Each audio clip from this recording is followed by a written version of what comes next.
कोकाटेंना जे काय आता त्यांचं मंत्रिपद काढलं गेलं आणि दुसरे मंत्रिपद दिलं गेलंय, तर याच्यावर काय होतंय की आता ते त्यांचं म्हणणं आहे की दत्ता भरणेंना जी काही मदत लागेल ती मी माझ्या पद्धतीनं करेन, असं म्हणतात ते. कसं आहे की कोकाटे साहेब अनुभवी नेते आहेत. खेळाचा त्यांना अनुभव चांगला असल्यामुळे खेळ व युवा असं मंत्रिपद त्यांना तिथं मिळालेलं आहे. पूर्वीचा अनुभव बघता याच्या पुढं ते योग्य पद्धतीने न्याय त्या विभागाला देतील अशी आपण अपेक्षा करूया. भरणे मामांना शेती हा विभाग दिलेला आहे. आज शेतकऱ्याची अतिशय वाईट परिस्थिती आहे, त्यामुळे त्यांच्या माध्यमातून त्या पदाला न्याय दिला जाईल अशी अपेक्षा आपण करूया. पण काही झालं, कुठलाही मंत्री जर चुकीच्या पद्धतीने वागत असेल, काम करत असेल, नाही तर आज जे महाराष्ट्रात परिस्थिती झाली की सर्व विभाग हे काही योग्य पद्धतीने वागत नाहीत, काम करत नाहीत, आणि खास करून कृषी विभाग, त्याला मंत्री तर जबाबदार आहेच, पण सरकार सुद्धा जबाबदार आहे. त्यामुळे मुख्यमंत्री आणि दोन्ही उपमुख्यमंत्री आज महाराष्ट्रामध्ये जी कुठली परिस्थिती आहे त्याला पूर्णपणे जबाबदार आहेत. फक्त एक तुम्ही बघून घ्या की देवेंद्र फडणवीस साहेबांचं धाडस बघा. म्हणजे ते नेहमी म्हणतात की एखादा कुणी चुकला तर लगेच तिथल्या तिथं आम्ही कारवाई करतो, पण इथं मित्र पक्षातला एक कुठला तरी नेता चुकला आणि मग तरी मनात किती असलं तरी त्यांना योग्य असा निर्णय घेता आला नाही, आणि मग कुठेतरी त्यांनी धाडसच दाखवलं. कारण या महाराष्ट्राचं जनमत जर आपण बघितलं तर मंत्री महोदयांच्या विरोधातलं जनमत होतं. सामान्य लोकांची अपेक्षा होती की मंत्रिपद त्यांचं जाईल, पण मंत्रिपद जाण्यापेक्षा खांदापलट तिथं झालं. त्यामुळे कुठंतरी जनमताच्या विरोधात निर्णय देत असताना देवेंद्र फडणवीस साहेबांनी खूप मोठं धाडस दाखवलं असं आपल्याला त्या ठिकाणी म्हणावं लागेल. कृषी मंत्रिपद ज्यावेळी दिलं जातंय तो व्यक्ती अडचणीत येतोय.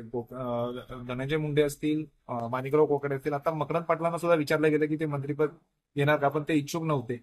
कुठेतरी मंत्रिपद ते घ्यायला अडचण येते प्रत्येकाला.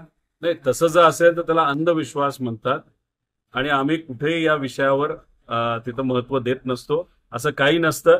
कर्तृत्वान व्यक्तीला जर तुम्ही तिथं संधी दिली तर ते त्यांचं कर्तृत्व दाखवतातच. आदरणीय पवार साहेब हे स्वतः या देशाचे कृषी मंत्री होते, आणि त्यांनी त्या काळामध्ये जे काम केलं अजूनपर्यंत कुठल्याही कृषी मंत्र्यांना ते करता आलं नाही, ज्याच्यामुळे शेतकऱ्याचं, कष्टकऱ्याचं हित हे जपण्यात त्या ठिकाणी त्यावेळेस तिथं आलं होतं. त्यामुळे जर कुणी असं म्हणत असेल की हे पद घेतलं तर काहीतरी भलतंच होतंय, तर त्यांचा अंधविश्वास आहे असं आपलं त्या ठिकाणी म्हणावं लागेल. भुजबळ साहेबांनी पण स्टेटमेंट दिले की याच्या आधी मला ही ऑफर होती कृषी मंत्री पदाची. त्यांनीही नाकारलं. आता त्यांच्या पक्षामध्ये कोणाकोणाला ती ऑफर होती आणि त्या ऑफरचं कुणी काय केलं हे मला तरी तिथं सांगता येणार. पण एक आहे, महाराष्ट्रामध्ये शेतकऱ्याची जी आज परिस्थिती आहे, म्हणजे 4 कोटी लोकांची जी आज परिस्थिती ती अतिशय हलाख्याची आहे, आणि एक धाडसी काम करणारा व्यक्ती तिथं असणं फार महत्वाचं आहे, जो आज सरकारमध्ये कुणीही नाही. ठीक आहे, भरणे साहेबांना तुम्ही त्या ठिकाणी संधी दिली, आता ते काय करतात हे आपल्याला बघावं लागेल. त्यामुळे सर्व नेते याच गोष्टीला घाबरत असतील की उद्या सरकारकडनं तर पैसा दिला जात नाही, योग्य पद्धतीने काम करत नाही. हे सरकार शेतकऱ्याच्या विरोधातलं सरकार आहे, आणि हे सरकार 3 पक्षाचं सरकार आहे. आणि दुर्दैव समजा नाही तर संधी समजा.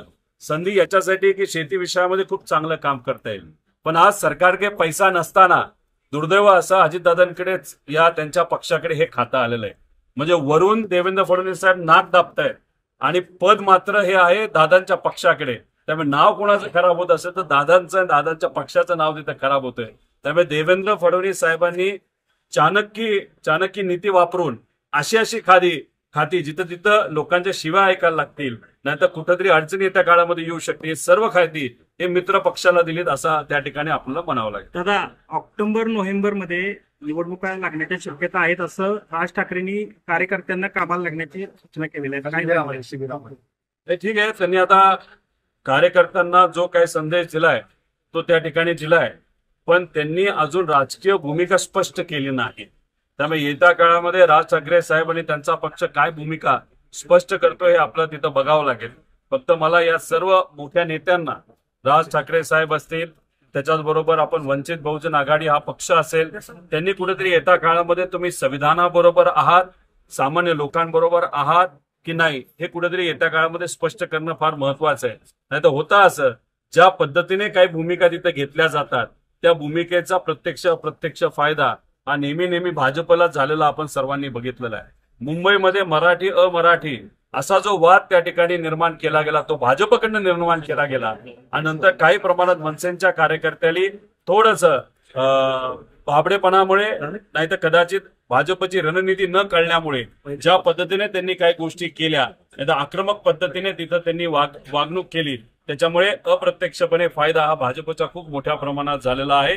त्यामुळे मुंबईमध्ये मराठी लोकांना बाजूला ठेवून अमराठी लोकांवर भाजप निवडणूक लढणार. त्याचा फायदा त्यांना बिहारमध्ये सुद्धा होणार. मात्र भाजप काय करणार तर महाराष्ट्राची अस्मिता मराठी माणूस महाराष्ट्र धर्माला नक्कीच त्या ठिकाणी ठेच ते पोहोचवत आहेत आणि खूप मोठं नुकसान येत्या काळामध्ये आपल्या महाराष्ट्राचं या रणनीतीमुळे ज्याच्यामध्ये ओबीसी मराठा हिंदू मुस्लिम आणि मराठी अमराठी असा एक वाद आणि त्याच्यातच एससी समाजामध्ये सुद्धा काही प्रमाणात तिथं काही त्यांचे नेते हे वाद निर्माण करतात त्यामध्ये सुद्धा दोन गट पाडण्याचा प्रयत्न हा भाजपकडनं मोठ्या प्रमाणात केला जातो. आता अजितदादांनी चौफुल्यातील गोळीबार प्रकरणावरून कार्यकर्त्यांना काही संधी दिलेली आहे ते पण आमदार शंकर मांडेकरांच्या समोरच ही संधी देण्यात आली. काय सांगेल? दिली असेल तर चांगली गोष्ट आहे पण अशा प्रकारे तंबी अजितदादांनी आणि सर्व नेत्यांनी दिली पाहिजे की याच्यापुढे कोणाचंच चुकीच्या पद्धतीने काम करण्याचं धाडस आता वागण्याचं धाडस तिथं झालं नाही पाहिजे. आता अजितदादांचे काही प्रकरण पुढे आले शिंदे साहेबांचे काही प्रकरण पुढे आले आणि पण भाजपचे इतके प्रकरण आहेत तिथं मात्र कुठं देवेंद्र फडणवीस साहेबांकडनं त्यांच्या नेत्याला तंबी देताना आपण कुठेही बघितलेलं नाही. उलट प्रोत्साहनच दिलं जातं. देवेंद्र फडणवीस साहेबांच्या आसपास काही छोटे नेते त्यांना फक्त राजकीय दृष्टिकोनातून भुंकण्यासाठी तिथं ठेवलेलं आहे आणि ते इतक्या खालच्या लेवलला जाऊन मोठ्या नेत्यांबद्दल बोलतात पण कान पकडणारा अजून भाजपमधून कुठेही मोठा नेता पुढे आलेला नाही. मग कुठेतरी हेच म्हणावं लागेल की मुद्दामून या नेत्यांना खास करून बहुजन समाजाच्या या नेत्यांना त्यांचा वापर केला जातो. कशासाठी? फक्त खालच्या लेवलला जाऊन तिथं बोलण्यासाठी. त्याच्यात बहुजन नेत्याचं नाव कुठं ना कुठेतरी खराब होत आहे पण त्याचा काही परिणाम हा भाजपच्या प्रमुख नेत्यांना होताना दिसत नाही. त्यामुळे तिथं मुद्दामून भाजपकडनं द्वेष आणि विष हे या समाजामध्ये लोकांमध्ये महाराष्ट्रामध्ये पसरवलं जाते असं कुठेतरी आता आपल्या सगळ्यांना म्हणावं लागेल. दादा, महाराष्ट्रातले उद्योगधंदे गुजरातला जात आहेत पण आता हत्ती सुद्धा नांदणीतला गुजरातच्या वनदारामध्ये गेला आहे. आता तुम्ही जर तिथं बघितलं तर तिथं असणारं जे देवस्थान आहे विरुद्ध एक खूप मोठी कंपनी आहे एक खूप मोठा परिवार आहे त्यांच्या विरोधात एक कोर्टामध्ये केस चालू होती आणि त्या केसमध्ये साहजिकच आहे ज्याच्याकडे पैसा जास्त त्यांनी चांगले वकील लावले. इकडं मात्र जनमत असताना सुद्धा यांना चांगले वकील या देवस्थानाला लावता आले नाही. त्यामुळे देवस्थान त्या केसमध्ये नीट भूमिका न मांडता आल्यामुळे कुठेतरी हरलं असं आपल्याला म्हणावं लागेल. माझं एकच मत आहे की त्या मोठ्या परिवाराला मोठं मन दाखवण्याची जरूरत आहे. सरकारला याच्यामध्ये लक्ष देण्याची जरूरत आहे. पण गजलक्ष्मी जी या मंदिराची आहे ती जी प्रथा आहे ती प्रथा कायम तशीच चालू राहिली पाहिजे.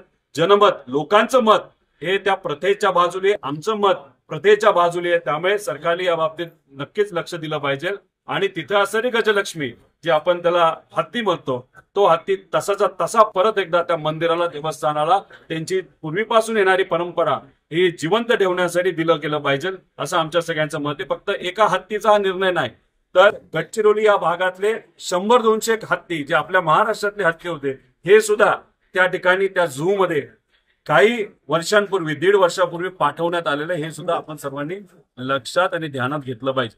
आंदोलन कोल्हापूरकर मोठ्या आंदोलनाच्या पवित्रात आहेत या हत्तीला आणण्याबाबत. म्हणून मी म्हणतोय की तो जो परिवार आहे तो जो आर्थिक दृष्टिकोनाचा अतिशय मोठा परिवार आहे त्यांना सुद्धा या भावना जर कळाल्या त्यांच्यापर्यंत पोहोचल्या तर नक्कीच त्या बाबतीत ती भूमिका योग्य पद्धतीची घेतील.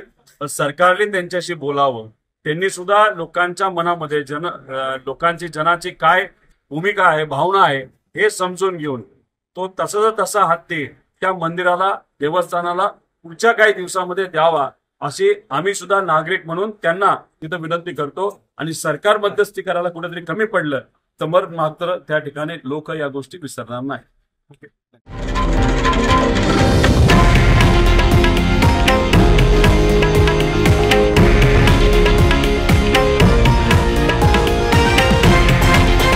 हे आहे देशातील नंबर 1 न्यूज नेटवर्क आणि आपण पाहत आहात TV9 मराठी, एकमेव.